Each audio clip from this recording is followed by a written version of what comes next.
কয়েকদিনে টানা বৃষ্টিতে জনজীবন অতিষ্ঠ হয়ে পড়েছে বুঝতে পেরেই যেন আজ বৃষ্টি তার বর্ষণ কিছুটা বন্ধ করেছে। কিন্তু শ্রাবণ মাসে তো বৃষ্টি না হয়ে থাকতে পারে না।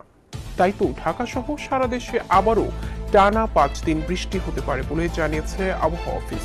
পাশাপাশি কয়েকদিনের মধ্যে উত্তর বঙ্গোপসাগরে একটি লঘুচাপ সৃষ্টি হতে পারে বলেও জানিয়েছে সংস্থাটি। রোববার আবহাওয়ার পূর্বাভাসে তথ্য জানানো হয়। আবহাওয়াবিদ ডক্টর মোহাম্মদ ওমর ফারুক স্বাক্ষরিত বিজ্ঞপ্তিতে বলা হয়, উত্তর পশ্চিম রাজস্থান ও তৎসংলগ্ন এলাকায় অবস্থানরত নিম্নচাপটি দুর্বল হয়ে মৌসুমী অক্ষের সঙ্গে মিলিত হয়েছে।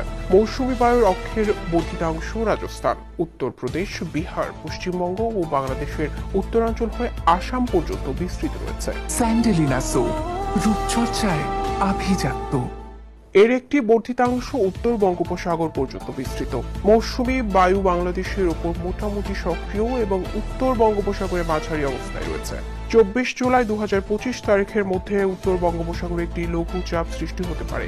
আগামী 120 ঘন্টার বৃষ্টিপাতের তথ্য দিয়ে বিজ্ঞপ্তিতে বলা হয়, রংপুর, ময়মনসিংহ ও সিলেট বিভাগের অধিকাংশ জায়গায়, রাজশাহী, ঢাকা ও চট্টগ্রাম বিভাগের অনেক জায়গায় এবং খুলনা ও বরিশাল বিভাগের কিছু কিছু জায়গায় অস্থায়ীভাবে দমকা হাওয়া সহ হালকা থেকে মাঝারি ধরনের বৃষ্টি বা বজ্রসহ বৃষ্টি হতে পারে।